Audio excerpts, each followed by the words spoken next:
that are happening inside of us. Okay, so it's what's in our hearts. God saw what was in their hearts at that time, and that took us to the flood. Let's go to Genesis chapter 7, verses 11 and 12.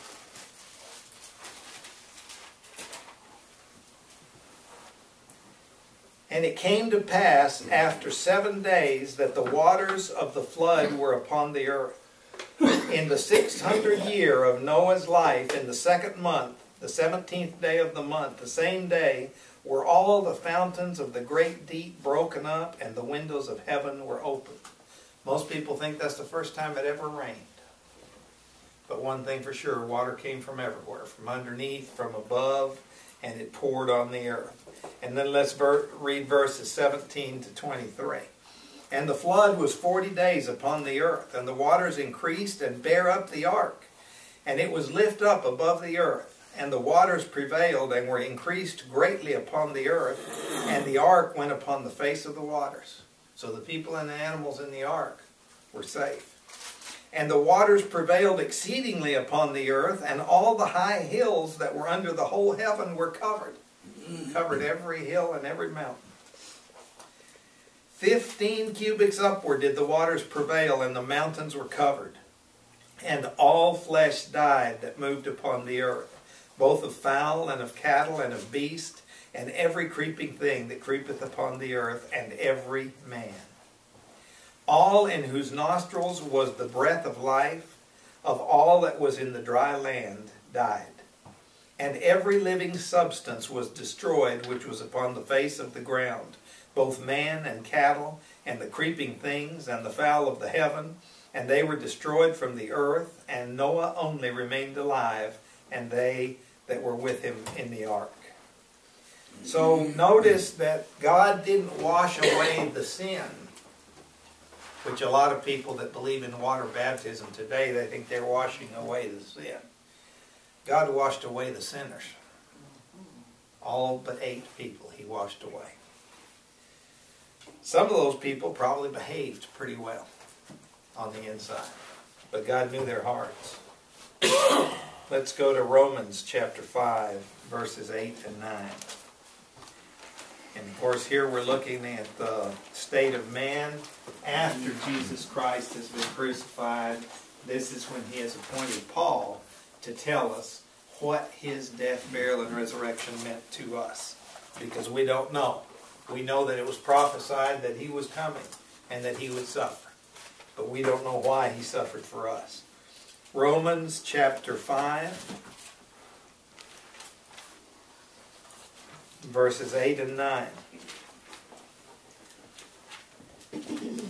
But God commended his love towards us, in that while we were yet sinners, he caused rain to come and flooded us all, and we washed away. Christ died for us. That's right, because that was judgment, and this is mercy. So it says that while we were yet sinners, Christ died for us, much more than being now justified by his blood, not our blood, not our works, we shall be saved from wrath through him. Saved from wrath through him. So again, you are what you believe, not how you act. But for those who prefer the natural consequences of their own worth, and if you want to find out who they are, just go up to people and tell them about yourself. Tell them that you're not worthy of salvation, and that you stand on the work that Jesus Christ did for you, and ask them, do they think they're worthy of salvation? And they'll tell you what they think saves them, and they'll have a list of things, and they'll try and think of some more while they're talking. So they prefer the natural consequences of their own worth. That's really what they're telling you. So the final judgment, the judgment for them, compared to the judgment that happened back here at the time of Noah, that was water. The final judgment comes by fire. Let's go to 2 Peter chapter 3.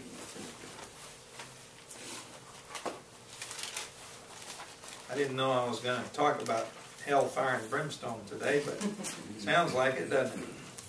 Well, I thank you. 2 Peter chapter 3, verses 10 to 13.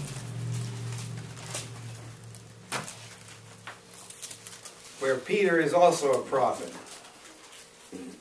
And he says in chapter 3, verse 10. 2 Peter chapter 3, verse 10.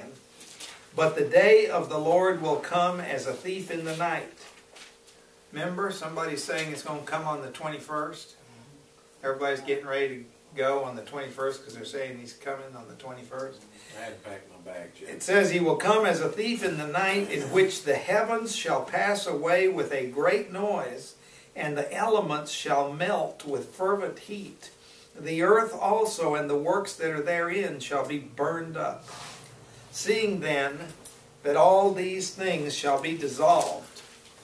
Think about that. How hard have we worked for all these things? All these things shall be dissolved.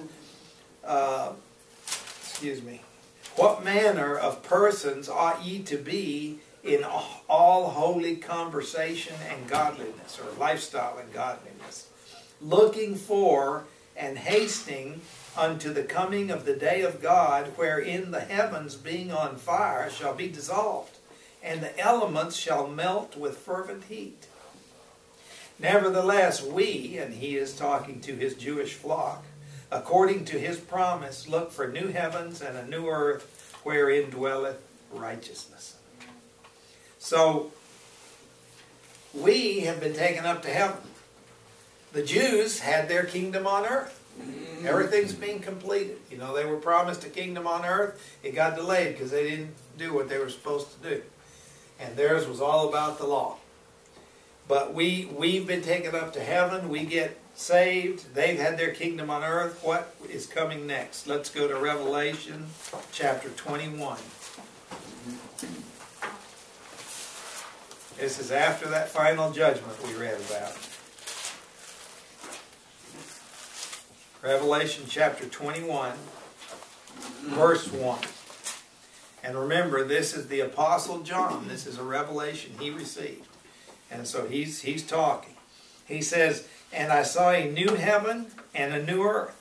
For the first heaven and the first earth were passed away, and there was no more sea."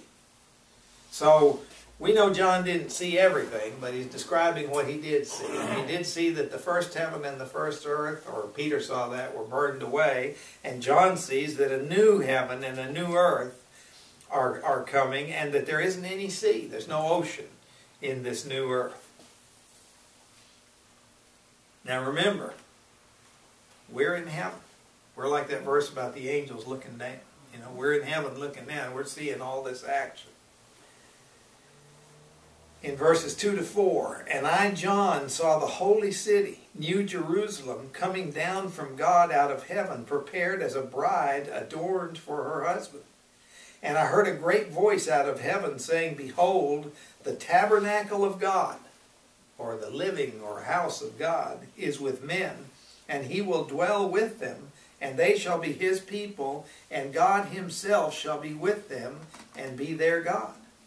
And God shall wipe away all tears from their eyes, and there shall be no more death, neither sorrow, nor crying, neither shall there be any more pain, for the former things are passed away."